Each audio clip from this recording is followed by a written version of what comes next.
Open your mind to the way, the conscious way, the way of conscious mindfulness. Hi, and welcome to the Way of Conscious Mindfulness. So, firstly, what's this show all about and who the heck am I? Well, I am Sifu Boggie. Sifu means guide, someone, the muse, someone who helps you find that knowledge. And Boggie means the balance between the chaos and the calmness. And for the last 36 years, I have been studying the Eastern arts of Taoism, which means the way, the path, the balance, and studying Tai Chi, Qigong, also the Barefoot Doctor, which is someone who helps others heal themselves, and the Dragon Dog Shaman, which was called the Scientific Magicians. And that's what I do. And this show, what's this show about? Well, the show, the Way of Conscious Mindfulness, is a weekly Facebook and podcast show discussing spirituality and science, balancing health and well-being with mind, body, and spirit, with a Taoist twist. What is the Tao? The Tao, as I said, means the way, the path, the balance. Now, surprise, surprise, we are not the normal talk show.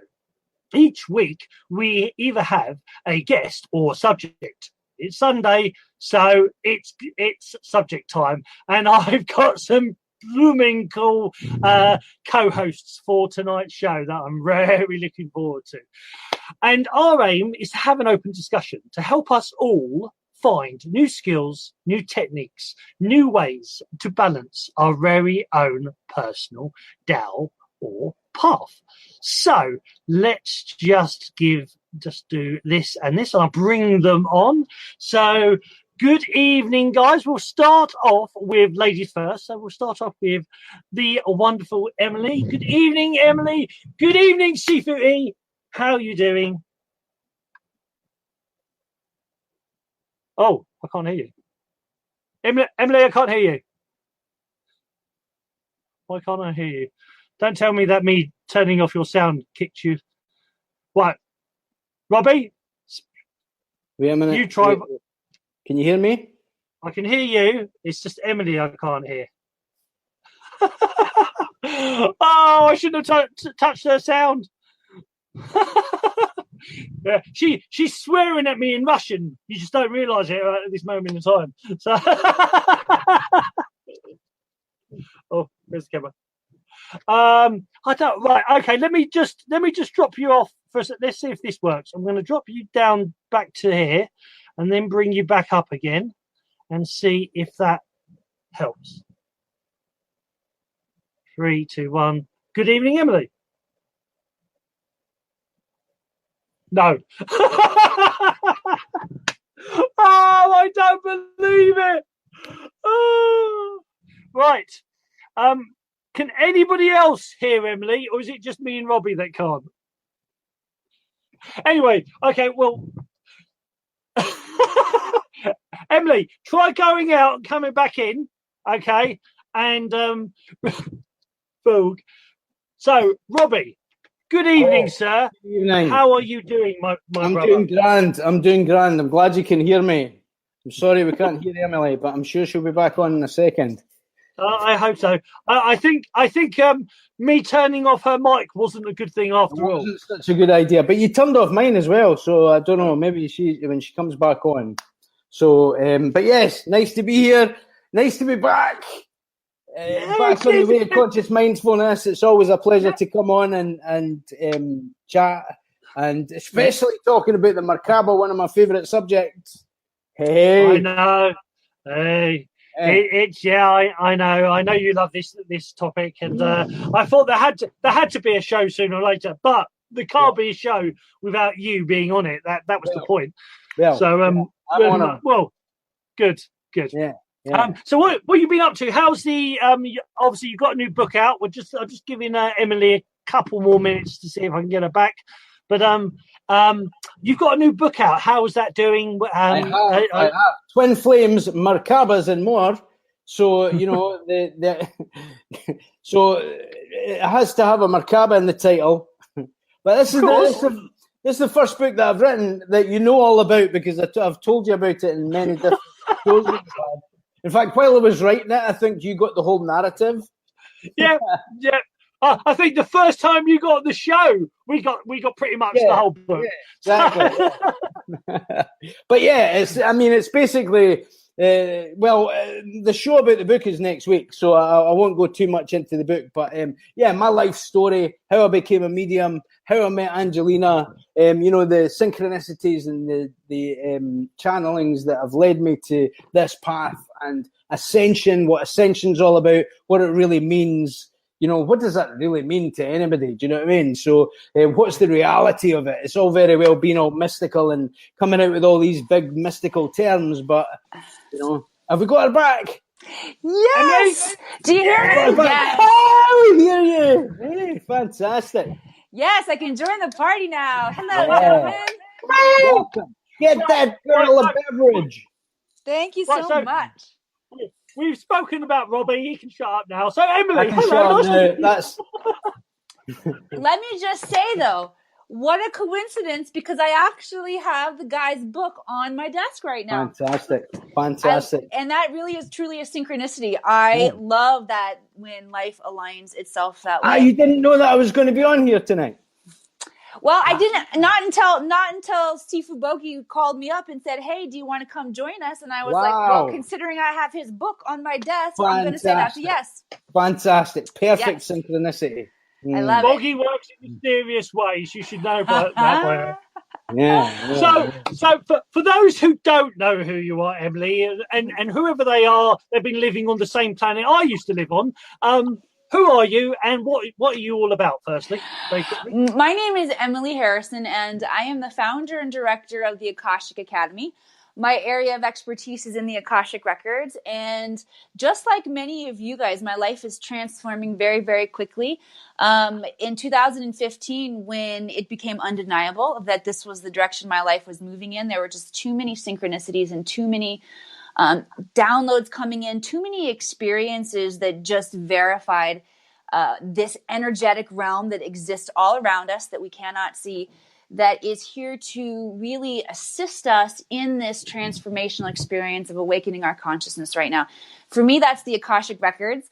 I left behind a career in Hollywood. I have a fun story. I'll give you like the most abridged version possible.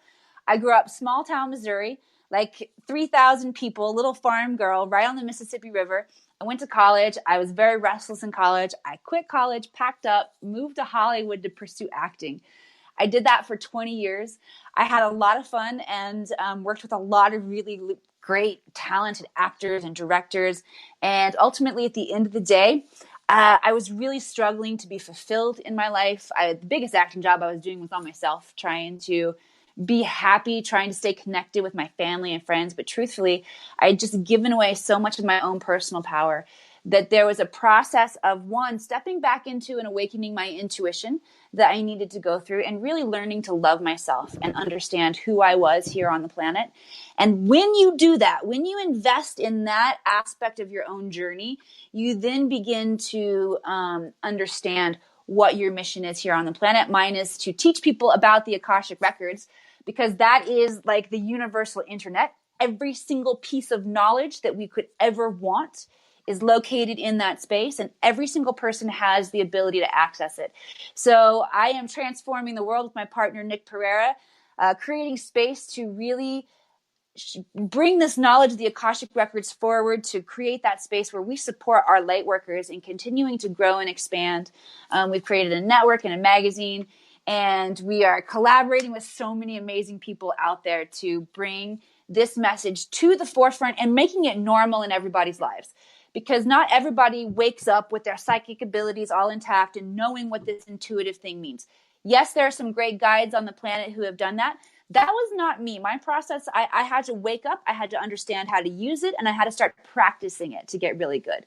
So for those of us out there who are moving through that process, we're creating that space to make it easy, to have that connected community of support, collaboration. This is about the breakdown of the old competitive paradigms that hold up the matrix of the 3D, and stepping into this idea of accessing the highest level of wisdom, coming together in collaboration, understanding our unique skills as light workers, and dropping the mic, throwing down something different as we step Dropping inside. the mic. Yeah. It's fun. Yeah. Really fun. Totally. Fantastic. Yeah, no, I can drop a bowl. Is that close? Yes. I dropped my phone. No, I better not. No, don't do that. I'm going to drop the feather. Drop that's perfect. Yeah. And then have an airtight tube to see if the feather or the, what was it, a stone? Was it a feather anyway? The feather of the stone? The gravity. A pound of feathers and a pound of bricks. That's the classic riddle.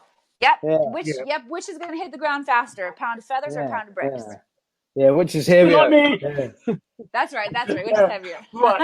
So anyway, let's get back to the subject just for once. So when me and Robbie start, you're actually doing a good job, Emily. Because normally when me and Robbie start, you've got a lot of fire. So that's brilliant. That's actually, you're in perfect company. Actually, good. You know. And it's like that's all opened as well, you know, everything that's happening just now. The energetic expansion, the big lunar eclipse as well. The Lionsgate opening as well. That's the second lunar eclipse. Another one in 2 weeks as well. And the Lionsgate closing as well. Everything that's happening just now is seminal. It's been seminal many different points. But just now, it's like there's a culmination of the people that are ready. It's like you're saying yourself, you know, you came to that point 2015, you know, it's like there's a lot that are at that point of, well, this is it. This is happening now, because the way that the energies are, it's much easier now to open your Merkaba. You've always been able to open your Merkaba. In fact, your Merkaba's always open. Your toroidal field's always there. It's like you talk about the Akashic records. If it wasn't there, you wouldn't be alive. So, but it's much easier now to open it. It's much easier now because as a collective, our minds are opening to this. Yes, it's like the hundredth monkey syndrome. Do you know what I mean? I love that story. Yeah. Yes, I tell that story all the time. Yes. Yeah. So it's the resonance of our mental energy that's opening, and these different ways, because there's many different ways to do it. There's many different ways up the mountain, but when you open your Merkaba, you know all about it, and that's this point just now, and that's how you access the Akashic records. That's how you access who you've been, who you can potentially be, and where you are right now. It's the center point, the 0 point of everything, and it's very exciting. You know what I like? In your wee thing in the background, your wee yes, it's like an abstract flower of life. It's like an abstract flower of life, and the flower of life is the energy of all creation that the Merkaba taps into. Yeah. So that's you can't see it. Robbie, you can't see it fully, but it's the seed of life. It's the seed of life, yeah. So, it's I have it there too. Exactly, yeah, exactly. And that is the game template, and the Merkaba is your vehicle within that. Yeah. So you can't have one without the other. So we are the Merkaba within the flower of life. So the Merkaba is the vehicle to tap into the flower of life. So sorry. Okay. All right. I'm going to tell you something fun about this. Sorry. So this is a cross-section of fully activated DNA. When our DNA is fully activated, this is what a cross-section of it looks like. And a really simple technique that you guys can use to start bringing that about in your own being. Gaze into it. Print this out. Print the seed of life. Put it up on your wall somewhere. Meditate on it, because this is a really, really, really powerful symbol, and that's a very easy way that you guys can just start the process of awakening wherever you are, and to kick it up into high gear. Robbie, I love that you said that the Merkaba is the access point to the Akashic records, because I'll be really honest with you guys, that's not exactly the vocabulary that I use. But the cool thing is that I'm beginning to recognize all the different access points that there are to the Akashic records, because truthfully, the way that I was taught to access them was to say this prayer that rearranges the energy of space and time and creates a light bridge basically to the records. And then you travel to the records. That's one way to get there. My way that they downloaded through me is more of a reading of that, or accessing it through our DNA and through our heart portal space. But they've already told me there are so many different ways to access it. And truthfully, pretty much everybody on the planet is accessing them, whether they recognize it or not. But what I just opened up to in hearing you say that is the Merkaba, that's another access point for us. There's another access point for you guys in going into the Akashic records. Yeah. Yeah. Now I'm just trying to find it. Well, go on, Robbie, you go first. Well, it's the information system of everything. Yeah. There's different. It's like you say. There's different points of understanding of how to. There's a million different traditions, and they're all true within their own point of perspective. It's just different ways of, like you say, accessing. It's different. The way that I was talking about it before was, we can all have a washing machine and it works in many different ways, but each country will have their own set of instructions. One in Japanese, one in Chinese, one in, there's many different ways of being told how to use it, but it's the same mechanism. It's what we are, and coming into our oneness. Like each different Zen master, you have a Zen master that cut off your finger to bring you into awareness. That's a point to bring them completely into their self, which sounds like a bit of a ridiculous story. But you understand the point of awareness, the point of oneness, the point of presence within that story. Do you know what I mean? And that's kind of what the Merkaba does as well, because it brings you into that point. But it's not just each different point of access to that is still bringing you into your Merkaba. That's why it's so ubiquitous. That's why that shape is so ubiquitous. And it's also the intensity of, it's like different points of how you are prepared to access the intensity of who you really are. Yes. And at the point of fully opening the Merkaba, the oneness it's indescribable, really, because that's the mind of the oneness, the mind of God, the mind of being. That's when I'm you and you're me, and we're all. You have that point of experience of being all levels at all times, and not be yourself anymore, because that finite point, that it can be quite scary at one point. But you moving forward through that into the bliss transcends everything, and that's that point. It's very powerful, the most powerful thing. I love that you said too that it's necessary for us all to learn to tap into our Merkabas, our own fields, to learn how to work with our own energy, because we all need to have our own experience with getting that information coming in. It's really great that we show up and learn from each other. And this is a very dynamic part of how we're supporting each other and growing right now, is showing up and sharing from each of our own individual perspectives, how the energy is coming through. But it's very important. I almost feel like it's a requirement of us as light workers. We're being called, tap in and get your own information. Yes. And then start sharing it and comparing it and seeing how all these pieces fit together. So I really like that was part of the first part of your message too, about tap in so you can know. So you can know what you need to know. It has to be experiential. Yes. Exactly. It has to be, yes. It's like that old story about the elephant, and one ant's on the tail and they're describing the tail, and one ant's on the tusk and they're describing the tusk, but nobody's actually seen the whole elephant.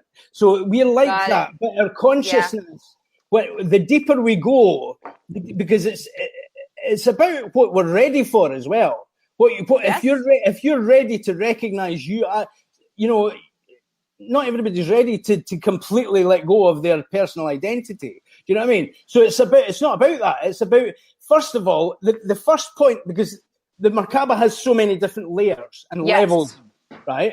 So the first layer is fundamentals. It's balancing out what is our chakra system, what is our energy system, what habits are bad for us, what habits are good for us, and us coming into that point of balance first.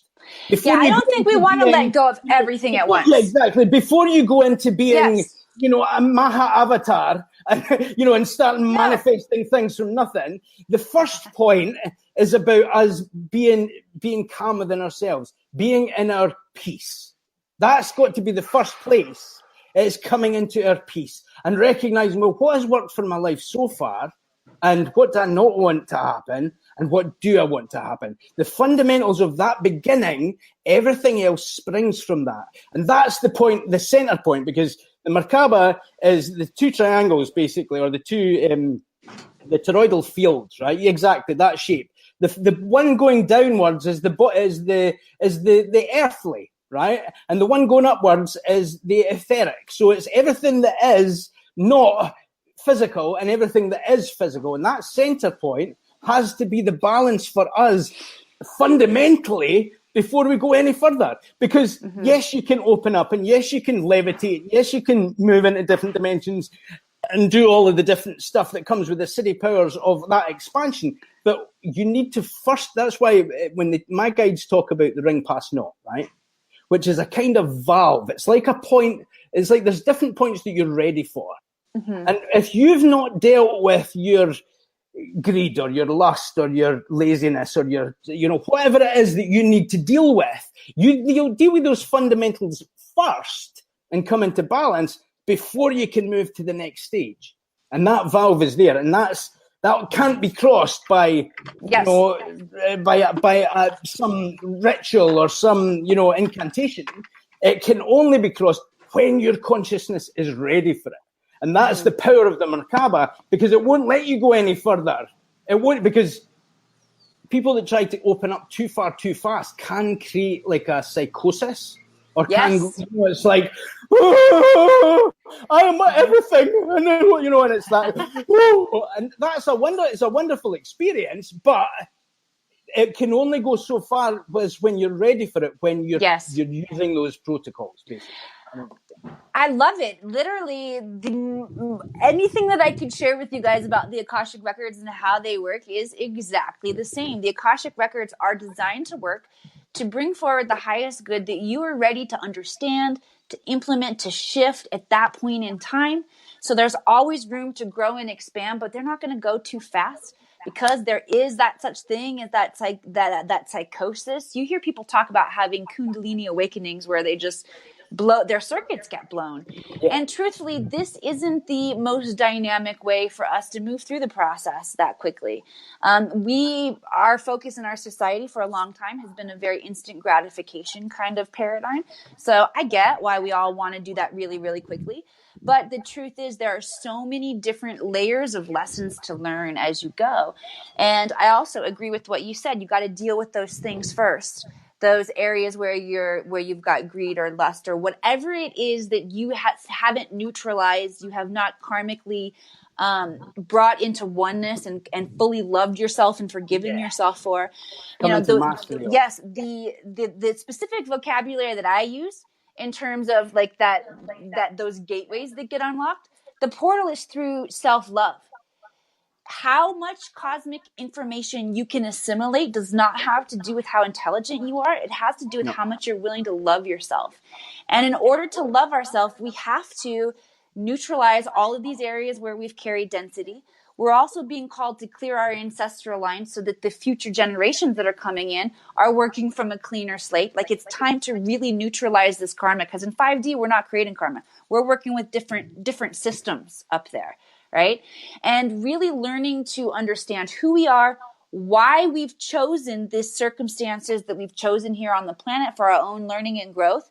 When you examine those things through the space of the Akashic Records, which is zero judgment and unconditional love, so they're not telling you how bad you are for doing all that stuff you did.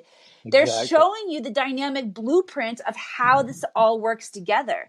And when you can see that and understand that, the self-healing and self-love, that transformational process that you go through, brings you the vibrational frequency to access and use this space to its highest ability. But you definitely have to go through that layer of healing that cleansing first. Yeah. They got me cleansing. Cleansing's been my life since 2003, really. It's well, you read the book.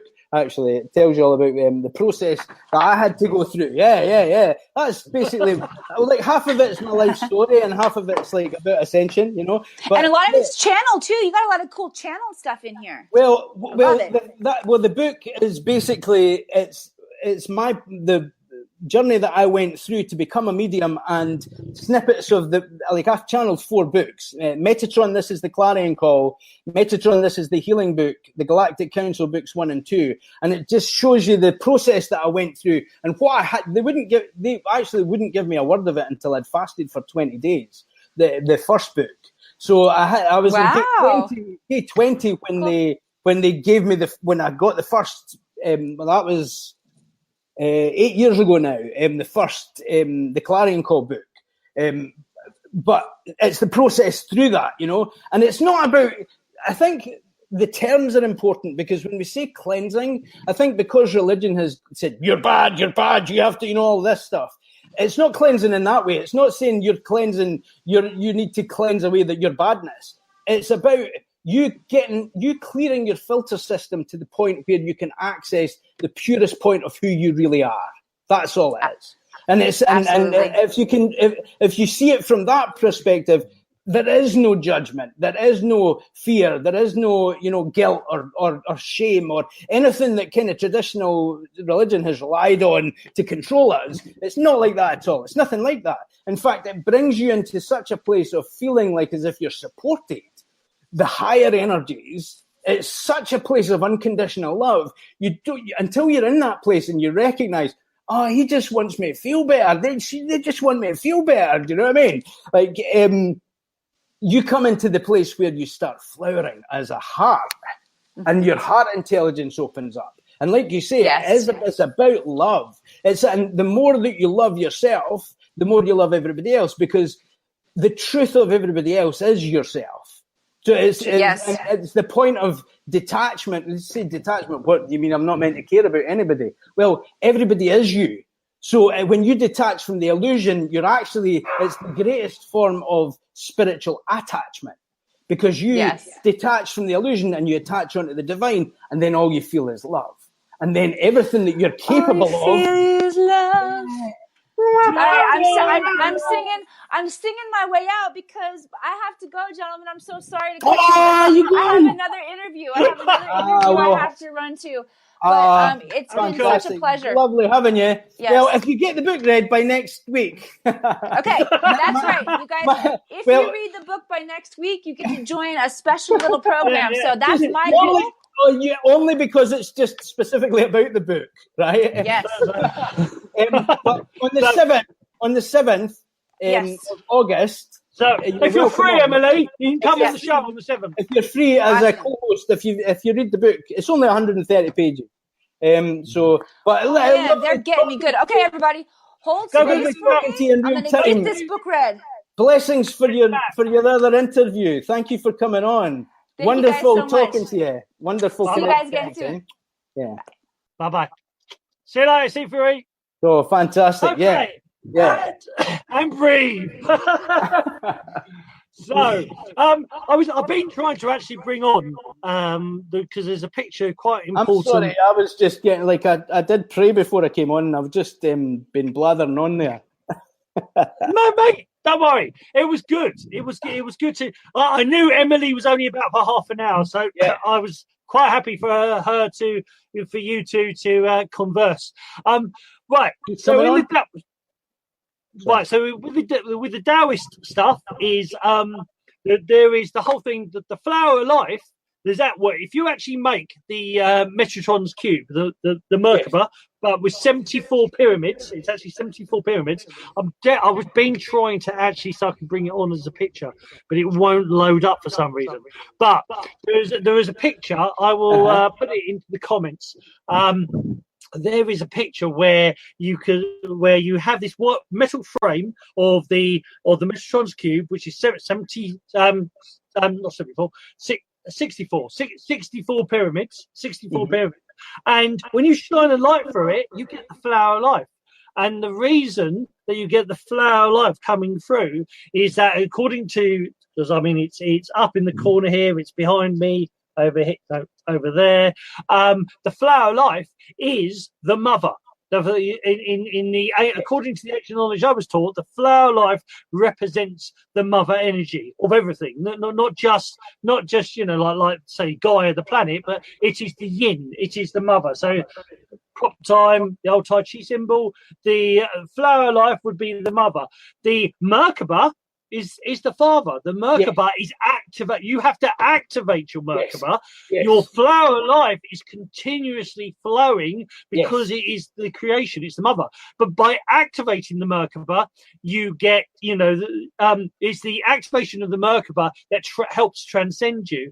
And the interesting thing within the Taoist stuff and what I've learned is that when people talk about astral traveling and they talk about the silver cord, is that according to the knowledge I know, is that the silver cord is like being on your bicycle and you just cycling from your house. You can only go so far and you have to come back. But the Merkaba is your whole body. It's like your house being a motorhome, and you can take your whole home with you wherever you want to go in the world. And so in the ancient culture, the Merkaba, this is why the whole point of the Star of David, the Old Testament and the Jewish symbol, the Star of David, is a triangle pointing down, triangle pointing up. It's a 2D Merkaba, a 2D pyramid. 2D pyramid. And it was said in the Old Testament, they talk about Saint David was the only saint that transcended to heaven while still alive. And he was picked up by the Merkaba, which they also then described as a chariot, and they picked up and went to heaven, transcended to heaven via the Merkaba. And now there's another interesting thing on that is there's been sightings of UFOs that looked like Merkabas. That you was talking about, one pyramid pointing up, one pyramid pointing down, spinning opposite directions. Well, that's what happens when you fully activate your Merkaba field. That is what happens, right? So when you say you activate it, it's always activated in everybody, right? You can't have a toroidal field. You can't exist without a toroidal field, right? So it's always there. It's about whether you choose to use it to travel or to transcend your problems or to help you expand your capabilities. But as you fire it up, if you like, right? And there are many different kinds of techniques. There's many different ways to tap into the energy. There's your Wanda light, yeah? when you do that... The metaphor of the Merkaba is your Merkaba, like you say, the Merkaba's there. Your toroidal field is always flowing. The Merkaba is there, but it's when you activate it, you really you bring the light. Yeah. But when that happens as an experience, your dynamic toroidal field it goes from being like that. It kind of looks like that, right? So you're in the middle, and it's always flowing out that side and out that side, right? It's always like an apple, right? It's always like that. It's a torus, right? It's a toroidal field. But when you fully activate your Merkaba, and when you have the experience of it opening, you come into the oneness, but the shape of it is it's a UFO. So when you are traveling, or when you are using it, when you're at that point where you understand that it's a real vehicle and it's not just there's different levels of it, right? So it can bring you into peace. It can help you, like we were talking about with Emily, the fundamentals of it is bringing you into balance as far as your lower self is concerned, or all the things the 7 deadly sins, the things that can impede your peace, right? But when you take it to the next step of moving forward through the ring past naught, and you activate it fully, that's what it looks like. It looks like a UFO, and that's how some of these sightings aren't just people from other worlds. They're people who have activated their Merkabas and that are traveling within their Merkabas. And sometimes that can be seen, sometimes it can be caught on camera, or sometimes it can just be seen with your third eye or with your sight. Do you know what I mean? And you can see people who have transcended, people who have gotten to transcend the dimensions. So that's part of what, when we look at it, think about this little green men, it's actually just people that have been sitting in meditation, and part of them, their physical self, is sitting in their living rooms like that, home, and another part of them is traveling, and is in different places on the earth, or different places in different dimensions, or different planets, or whatever. And just now it's being opened because energetically, according to my guides, according to the Galactic Council, according to the way that I have been given the information, in 2012, when we were brought that idea that it's the end of the world. It's not that it's the end of the world. It was the end of the world as we know it, but as far as the galactic brotherhood, or the wider cosmic observational part of our existence is concerned, what they talk about as our quarantine, like, we have gotten to the point in our spiritual evolution where our physical existence can be obliterated by ourselves through the technologies that we've developed and through our point of evolution, but also from the good side and the better side, as you could look at it from a common sense point of view, we are ready for a transcended collective instead of what we've had before. So it's kind of like tipped a little bit to the side of the light rather than the side of the dark. So we're able to, as a collective now, tap into the bigger part of us and ascend as a deeper collective, And that's why all of these things are breaking down. The different systems of government are being questioned, and who's in charge, and the 1%, and who's hiding secrets from who, and who's that benefiting, and what's why is there still people starving in the world when we've got all this food? Why is and why are we not in control of all of this? And people are just waking up.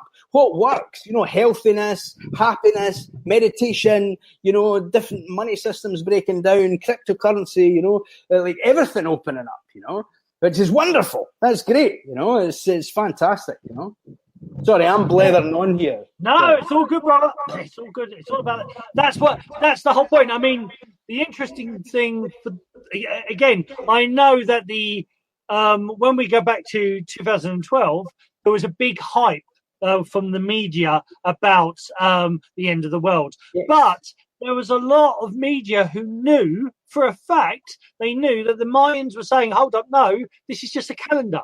There's another 7 after it. So how can it be? Well, why would our ancestors make another 7 calendars if this was the last one? Don't be silly. Exactly. But it was the whole point of a very important time. Yes. And that very important time is the age of Aquarius. And the whole point, we're actually moving into the age of Aquarius, and science, because I love bringing in the science. Science is saying that what people forget, people have got into this mindset that our sun sits in the middle and everything rotates around it. And that's not a true representation of our solar system. Our sun is hurtling through space, traveling with all the other stars in the galaxy, and as they're traveling, all the planets are chasing after the sun. So it's like a spiraling effect for starters. But it also means that our solar system is slowly, like a record, for those who remember records, or a sundial, slowly moving across the space, the vastness of space. And science knows, it's been saying it for the past 20 years. They've sort of been keeping it quiet, but they've been saying for the last 20 years that this space that we're traveling through, especially since 2012, this space the intensity of the energy is increasing everything. It's affecting the planets. It's affecting the sun. That's why the sun's been changing. Like as kids, we draw yellow suns. Why is the sun white now? And everybody sort of tends to, I'm not talking about dawn and dusk. I'm talking about the rest of the day. When you draw a sun, when you was a kid and you draw a sun, it was yellow. Why is it white? Because the energy that's hitting it is changing it. This is why you look at the you study the sun news, the sunscapes of all that information, what they're looking at. There's big things happening in the sun. There's big things happening on the planets. Now, NASA admitted it and has now kept it quiet. Everybody talks about global warming, but NASA admitted 8 years ago that every single planet is heating up and is being affected. So, hold up, are we firing all our fridges and all our CF gases to Mars, Uranus, and everywhere else? Because why is every planet being affected? That doesn't make sense unless it's not internal. Not saying that we haven't affected the we planet. Definitely have, and we still are, definitely. But there's definitely part of everything opening up. But it's even like talking about science as well. I think that's very important to talk about science, because science has become like religion became, and so, like they're very fixed in their views as far as constants is concerned. It's funny, there was a TED talk, and it was talking about the constants that aren't constant, and there's the big thing in science, like what's it, 1920? It was a banned TED talk anyway, and it's a chap that was talking about how they measure the speed of light, and the speed of light changed as far as the way that they measured it between a couple of decades. And what they said was, why is it a constant now? And it's like, basically, well, we got together and we fudged things so that we agree on what a certain speed. But what that means is that there are no constants. A lot that is accepted as being a constant, and we can't look any further, or we can't look at the things are changing. It's actually a nonsense. And part of that, I think, is to do with economics. I think part of that is to do with economics because of it's like talking about, what's his name? I talk about him in the book as well. The chap that talks about the pyramids. Graham Hancock. Graham Hancock. Graham Hancock. Yeah, talking about traditional archaeology has said about what we can see on the Earth doesn't really make sense as far as their timeline is concerned. It's a nonsense. It's like anybody, just a 5-year-old looking at it would say that's just not true. Do you know what I mean? And a lot of that is to do with economics, to do with people having a job and having a certain narrative that they have to stick to, or they'll lose their job. And they're not prepared to go out without the parameters of the accepted narrative. Do you know what I mean? And that's all changing because of just, it's an expansion of consciousness. So science is basically is us looking at stuff, testing stuff out to see what it does, and then coming to conclusions about it. Full stop. That's it. And that always changes because there's always more accurate measuring devices. There's always a different way of looking at things and different calculations. It's always changing. That's the big constant that should be accepted in science instead of the constants that are agreed upon by people who don't want to lose their jobs. Yeah. I mean, there's so much here. I mean, for starters, pyramids. There's over 130. When I went to China, I personally saw a lot of them are government protected. You can't go anywhere near them. And I sort of had permission, or I had people I knew I was allowed to, one or two of them.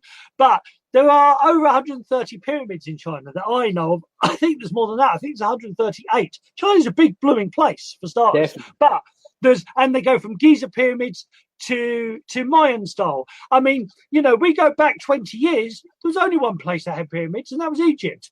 Now, through the internet, we're learning more and more and more that actually there's these other places, which again, it doesn't make sense. If we're all individual places, or we were originally one race that just spread over and then we created different cultures, why have we got pyramids, similar pyramids in different places? Why have we got hieroglyphs in Australia? When Australia was, at that time, nobody is supposed to be being in Australia, apart from the Aboriginals. Exactly. And that's just one thing. I mean, the David Wilcox. So Graham Hancock, great guy. Look him up. David Wilcox great guy. Look him up. In David Wilcox, there is Russian scientists that have been doing experiments looking at the fabric of space, the actual fabric, and they've said the fabric of space has a pattern, and that pattern is 3/4 of one of your favorite things. It's 3/4 of a yeah. And one thing, exactly. Yeah, and that's another way. Yeah, exactly. That's another way that when you activate your Merkaba, that's how the first thing that you experience is the oneness of everything. So as you experience the oneness of everything, then you're able to travel within the oneness of everything. And it's interdimensional, but it's also interspatial. That's when we'll talk about bilocating and being able to, do you know what I mean? Being able to see things from a distance, or being able to sense when something's going to happen, or see a scene happening, walking into a room and then seeing that scene happening, like deja vu, what they call it, deja vu. You're tapping into the reality that you're choosing to walk through. So what the Taoists the Taoists, again, the Taoist culture, you actually go, there's actually a similar culture or an off spread of them that came, went to Tibet. There's an offshoot that went to, that was found in Egypt. But the interesting thing, when you go to, I spoke to certain scholars in Egypt. I spoke to people in China, spoke to people in Tibet, spoke to people in India. And there was this big thing about this one culture, that once there was one civilization, and they're talking about, the great Tim Wilde, we've had him on the show. He always talks that Atlantis was the first time we were physical. According to these guys, we were before that, but it is whatever it is, and also multidimensional. It could be in another dimension that point. But according to these guys, that Atlantis was actually one of the later civilizations that they'd already split up. That's what the Galactic Council talk about that as well. They say that this is the 7th experiment of a batch of humans incarnating and evolving. So we have been humans on this planet before, and we have evolved, and one of them was Atlantis, one of them, Lemuria, and these different, like all of these ancient sites that you're talking about as well, there is a ring that goes right around the world of these ancient sites. It's within 100 miles of each other, that's all the way around the world. These ancient sites have been found to be built on even more ancient sites that were there long, long, long before, 10,000, 20,000, 100,000, 200,000 years ago. So that's even a different line of evolution. Do you know what I mean? So we have been here before. Sorry. In the UK, sorry, brother, in the UK that a lot of the churches are in line. And the reason they're in line is that they're on ley lines. But the reason they're on ley lines is not because the Christians built them on ley lines. They took over the pagan sites and the Druid sites and built their churches. So it was the Druids that knew their ley lines. Now, very, very quickly, the interesting thing with the Druids and the pagans, being a Taoist, studying Taoism, and then having good friends. One of my students, who's a teacher for my school, Baz Chilia, he's a pagan, and studying the pagan philosophy, I was seeing symbols and not exact language, but the information they were talking about was parallel with the information from Taoism, and from other bits I learned in Sanskrit as well. So it's like this all came from the same place. This all went out. It's not like picked up in an individual thing as such, but it's all come out. But the whole thing of oneness is that if everything is one, then, or the whole thing with Emily and the Akashic records, is everything is one. That means all that information is downloadable. And the only reason we don't think it is because we've told that's nonsense, because science or religion said it was evil. And even religion's an interesting fact that pre-1400s, you had purgatory, which is a tunnel. You went through karma. You went through a tunnel, and then you could either go and be one with God, or you could go back on earth. So heaven and hell was introduced in the 1400s, and also what they took out was reincarnation, and they took out this whole thing of oneness. Because when you translate the Old Testament of God created man in his own image, I've had a Hebrew expert say that's not what it says, and so okay, so translate it for me. It says, and this is why it says that, because what it actually says is God created everything in its own image. Well, that's an oxymoron. How can everything be in the image of God unless everything is God? Exactly. And that's perfect. Yeah. But when there is especially deep philosophical or spiritual truth, right? So what happens is somebody has an experience and brings a truth to a certain point. If that consciousness is not ready to assimilate that truth and they're still dealing with their lower selves, they will use that as a control mechanism, which is what we did to ourselves. We say, oh, religion did this, they did that, they did that. But that's us.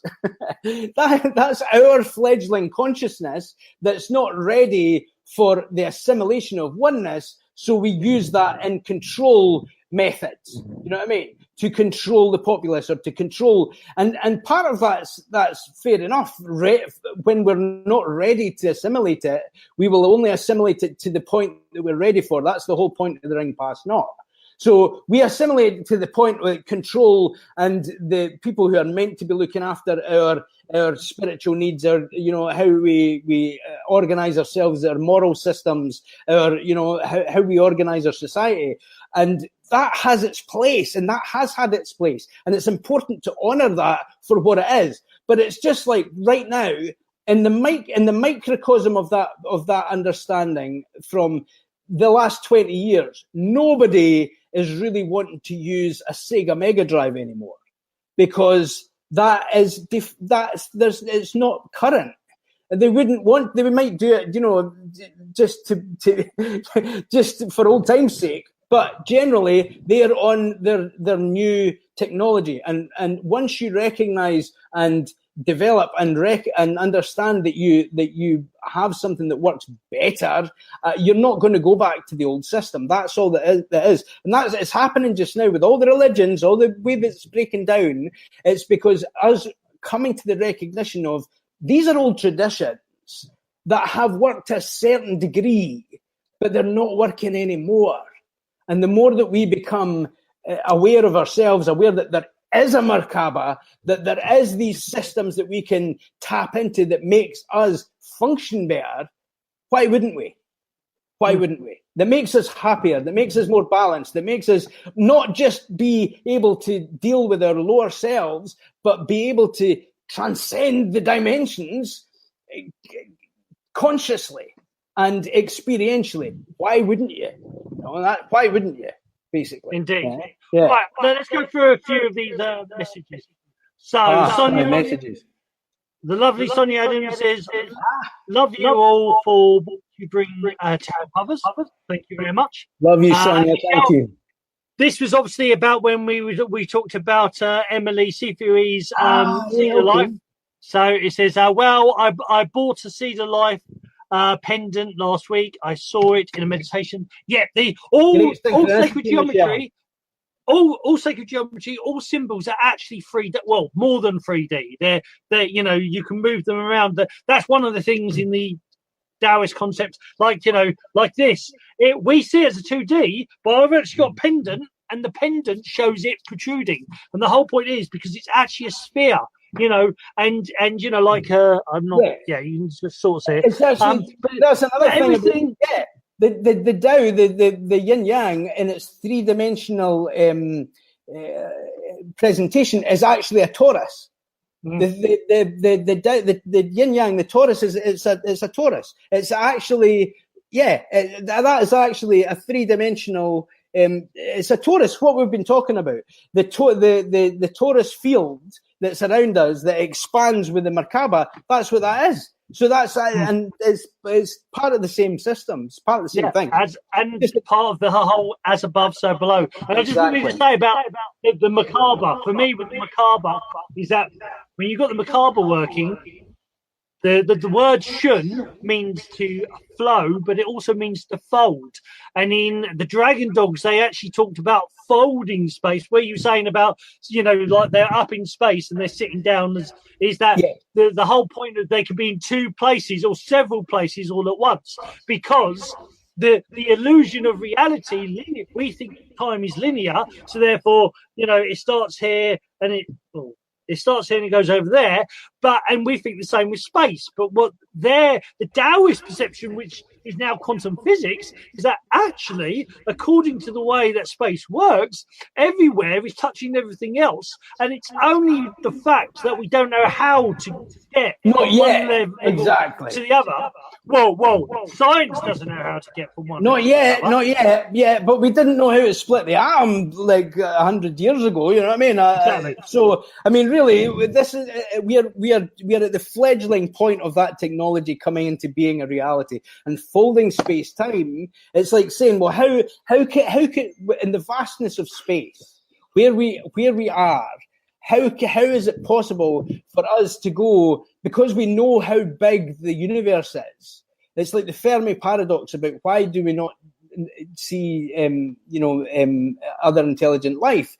And the answer to that really is, well, it's so big. It takes, even going at the speed of light, it would take years and years and years and years to get to anywhere that is another sun that would have supporting physical life. But when it is folding dimensional space, it's instantaneous. So that's when we see these crafts, and it's like it defies the laws of physics as we understand them. But that's only because of our lack of understanding of the expand. But the greatest of scientists are basically saying it. It's real. That is what it is. That is how it is.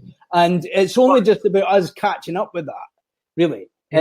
And that's what Metatron says in the Clarion call as well. Sorry. No, it's all right, bro. It's all right. We're fine. Keep going. So this is Maxine. Maxine, her husband is Baz Chilia, my student who's a Sifu as well. And Maxine is actually I'm her Reiki master as well. So she's a big part of the family. And I actually haven't got the shirt on today, but their band Sprig and Mist, the mighty Sprig and Mist. Cool. So her question was, our DNA is who we are. Therefore, the Merkaba is all but we do not have, as though we all belong. Why do you think that is? Well, it's because we all belong, but we're also having a subjective experience. So we're meant to not belong. We're meant to have an experience of not belonging, so that we can come back to our oneness. Yeah, exactly. We're just having an experience of separation. It's not real, and even though we can look at it from our behavior. It's like, why are they acting like that? That's not very spiritual. Some of the people who have the greatest spiritual understanding don't act very spiritual, because they deliberately take themselves apart because they're working interdimensionally, and their time is spent expanding things on a different level as well. And so there's many different ways of looking at it. Yeah, and any good Sifu should never take themselves too seriously. Yeah. Because if you're taking too seriously, you're missing the point, and that's like looking at the end of your nose and not looking where you're about to trip over or what you're about to walk into. Exactly. And you're here for the experience. Yeah, exactly. And we all have the point of having to come back and just, well, it's wonderful anyway. It's a wonderful experience. Just being here is a wonderful experience. And the more that you appreciate that, the more that you accept that, the more that you revel in how wonderful creation is, or however you quantify it yourself, but you're having an experience of you. But to answer our question, I think that's what it is, really, we're having that subjective experience. So even though we all belong to each other, we all are each other, really. we've given ourselves a subjective experience so that we can have the experience of being crabby or being at war or being in love or you can't be in love if you're being in love with yourself. You have to have an experience of separation in order to find yourself, in order to find your other half, in order to, it's like romance, drama, like the Shakespearean, comedy, tragedy, history of our lives, of everything can't happen without that separation. Yeah. So our dialogue, we talk about two-dimensional. It's a bit two-dimensional. But two-dimensional is also an experience. It also has its worth. Because that's the whole point of it, is us having experience.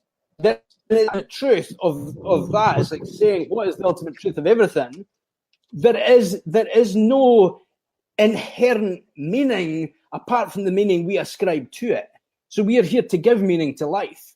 And we're here to come back to ourselves. We're here to come back to our belonging of who we really are, So, indeed. Yeah. Right. Okay. How are you with time? We've got a few more little things here. You need to go soon, or are you all right? And are we are we on an hour? Is it an hour?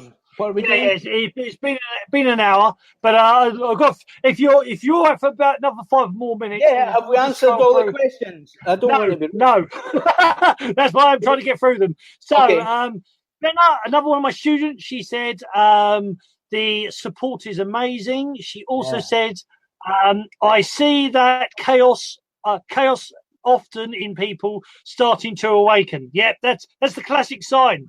Well, when people start awaken, they start feeling they're going crazy, or they start, everything starts falling apart.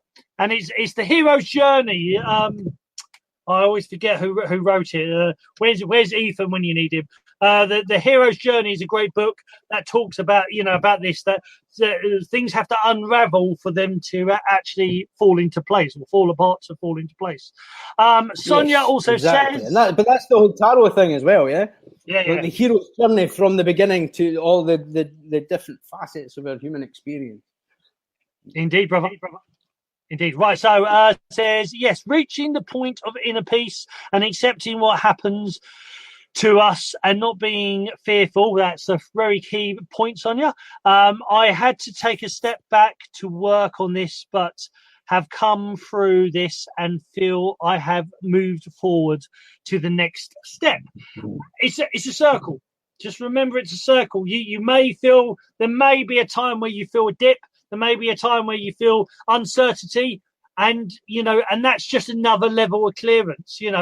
Is like, there's this big thing in enlightenment when people like say, oh, I reach enlightenment, and there's all fairy dust and everything. But the Japanese talk about enlightenment. They say he was sweeping the floor, doing his doing his garden, making his food, cooking his food, meditating, doing his exercise, and then one day he reached enlightenment. The next day he cleaned the floor, he did his food, he did the garden, and he did his meditating. Enlightenment is always just steps. There's always next. Or the other way of the other corny way of saying it is, have you reached enlightenment? How do you know? Are you still here? Yes. Well, no, you haven't then. Because when you're enlightened, you'll you'll have evolved back into the Tao, the universe itself. But as one of my Sifu says, I've done that. It's boring there. That's why I prefer coming back here. And that's the whole point of the Bodhisattva. Well, the whole point in existence is it's not just about knowing that you are. It's about choosing where you need to be or where you want to be. It's about having more choice also, and the more that you do, or the more that you trust, you come into a deeper point of trust. I think that's the whole thing as well, the more that you open up to it. Yeah. So Michelle says, this is cool. I've been working on opening up the Merkaba. Yeah, it's this guy's a great guy to learn from. There are Qigongs, surprise, that I know that I can always teach a different way. You won't ever want a different flavor. There are Qigongs I know and different empowerments, but this guy's a great one. His books are awesome. Plug. And then we got Kelly Bear. She's saying yes. Kelly Bear or Bear. I'm working. She says, I I work work with with these. Wow. And says, I do Metatronia. So I do that. So, and any more? Let's just have a say. Kelly, it's all, yeah, I put the Kelly, it's all good. Michelle's put, yep. Sonny's put loving it. Maybe, so Vanna put powerful evolution going on here. There are two beautiful beings spreading infinite knowledge. What a blessing. Where? Where are they? Robbie, where? I can't see them. Never take yourself too seriously. But thank you. Yes.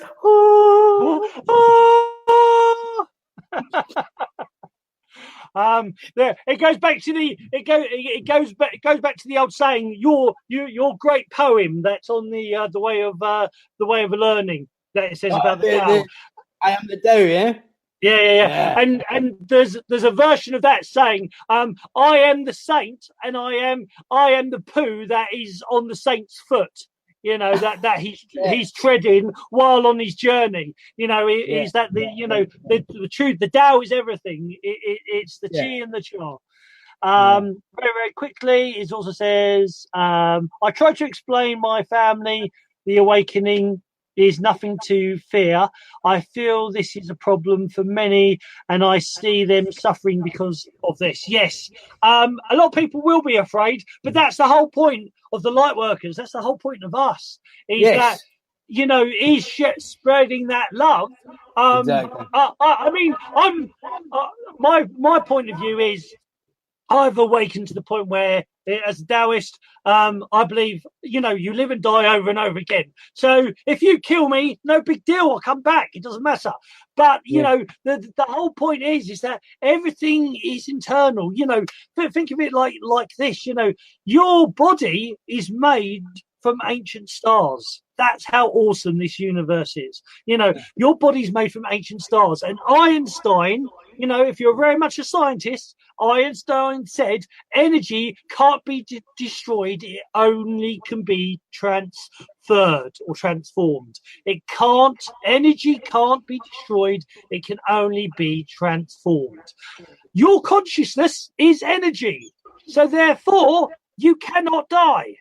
But anyway, no, you cannot die. That's another thing that they talk about in that book as well, and Twin Flames, Merkabahs, and more. Because I'm like, I want to talking about ETs and like all the crafts landing, and I'm like, I want this to happen before I die. And the guides are like, well, you can't die. You'll have many more experiences of dying, but that's all there'll be is experiences. And it's like, and in one way, it's like, fantastic. And then the human side of us is like, yeah, but I mean, this lifetime. Well, but that's the whole thing of like Taoist alchemy, and in the Taoism is this whole point of that you can technically make yourself immortal, and this whole. But the Taoists, when they talk about the Merkaba and the flower of life or the torrential fields, is that you activate them, then the immortality, you get to choose what you stay as. And then, you get they talk about that most cultures, they grow in longevity. So they start going to 100 years, 200 years average, 3, 4, 5. The Book of Enoch, which is supposed to be written by Noah's grandfather, the Book of Enoch is said to have been 900 years old. There are people in the Bhagavad Gita and, the Hindu scripts that were a couple of thousand years old. So the whole thing of, length and time, science itself says we're actually not living as long as we should. That their science itself is saying about that in the Galactic Council as well. Part of the limiting energy of the scripts that we have believed in, like 70, right? 70, where it says in the Bible, you will live 70, and that average was an average for a long time, and it can still, at that point. But like you say, science is saying, well, there's no reason for us to be at that point. But because there's a belief system, because we believe, well, if you believe, it's like saying, like when people working life and then they retire. They say that word retirement actually makes you feel older. And people start deteriorating or feeling bad because they don't feel like they've got any purpose, or they don't feel like, oh, I'm getting old now. Oh, 3-10. There you go. Because that's their belief system. That's they've had that ingrained in them. So they believe that. So they make that happen. So it's a self-fulfilling prophecy that's come from them believing a text that isn't actually accurate, isn't real. Right. It's just Last it's a point of limitation. Sorry. Sorry, no. It's just because I know you've got to go, and you're like me. You'll keep talking. Last question. So the last question is from Vanna, and it says, do either of you believe our lives have already been written, or are we creating it as we go? Your question. Well, we're a mixture of two. I think we have decided on a certain script, but it's dependent upon our vibration. And the Galactic Council say basically that's basically what it is as well. It's like when our lives have been written, if we ascribe to the plan that has been set down for us by other people. And that's from our society, from our religious texts, from our whatever it is, that people think of you or want of you or prescribe to you as your best path forward. When you take yourself back, well, why do I believe that? That's actually my dad's, that's my uncle's, that's my pals, that's my societies, that's my religions. When you take yourself back from believing in that script, when you're believing in that point of your life being written for you, you free yourself up to create it more within yourself. You're always creating it as you go, as far as your vibration is concerned, like the law of attraction, the understanding of our thoughts create things. But what are we thinking? And who put that thought in there? Is that from our own volition, or is that from somebody else? And you come to a greater point of creation or of what you want to happen in your life when that's what we were talking about earlier about cleansing. The cleansing is really a cleansing of belief systems to the 0 point where you're actually creating from your own creativity. From, well, what can I do? There's a certain point of prescription that's there that you can't do anything about. I can't do anything about the fact that I'm the height that I am, that I'm a guy that's, do you know what I mean? I can't do anything about the physical circumstances that I've got, but I can do something about the fitness of it. I can do something about, the health of it. I can do something about the career, the creativity, whatever it is that I want to do, my relationships. You have massive control. So I think with these things, especially with the Merkaba, it brings you into a deeper point of control from what you really want to do, from not what's prescribed to you from society or your, and those things can be great. That could be your highest potential, but you need to really think whether you really agree with that or not.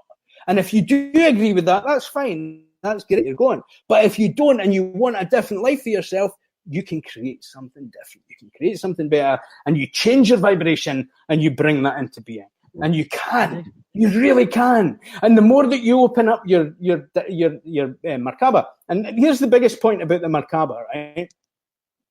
The Merkaba helps you embody unconditional love. So the love of the divine, God, whatever you want to call it, right, is everything that created everything. At the highest point of you walking with your Merkaba opening, at that point of unconditional love, there is nothing that you cannot create. And the script that you write is infinitely more powerful when you do that. That's part of why I am so compelled and urged to help people understand that they even have a Merkaba, because it's that very question. Have our lives been written? Is the point where, because it's society as well, you know what I mean? There is such a thing as, societal manipulation. What we believe is our fate. What we think we can achieve or cannot achieve or should do or should not do, or whatever parameters that have been powers that be, if you like, right? that are not quite as powerful as we give them the belief in, or the Illuminati, or whatever you want to call it. Do you know what I mean? Whatever points of control our consciousness on the negative side has created is infinitely more powerful on the flip side when we empower ourselves, when we open up our toroidal field, when we access the Akashic records, when we bring ourselves into enlightenment, when we open our Merkabas. And that's the biggest thing. That's the most exciting thing to me, because it's not just about transcendent dimensions, or, you know, having your, you know, being able to bilocate, or being able to instantly, you know, it's about being happy. It's about your purpose. It's about your being happy in the moment. And the more that you're happy in the moment, the more that you're at bliss in the moment, the easier it is to create, and the easier it is for you to write the script of your life. And that's what we're moving into now. A more expanded point of us being aware of our ability to create the life that we really want to have, and the conscious friendships and relationships and, you know, harmony that is needed for the next stage of our ascension, our evolution. Yeah. Rant over. and as Sifu Po would say, and breathe. Indeed. And let the Qi flow and let the Cha go. Right, so guys, as you can tell, we've had a freaking awesome time. We've loved it. I don't know about you lot, but we thought it was cool. Yes, indeed. Freedom, indeed. Freedom! But don't get Robbie started. Whatever you do, don't get him started. So, I'm half Irish, half Russian. I'm no threat whatsoever.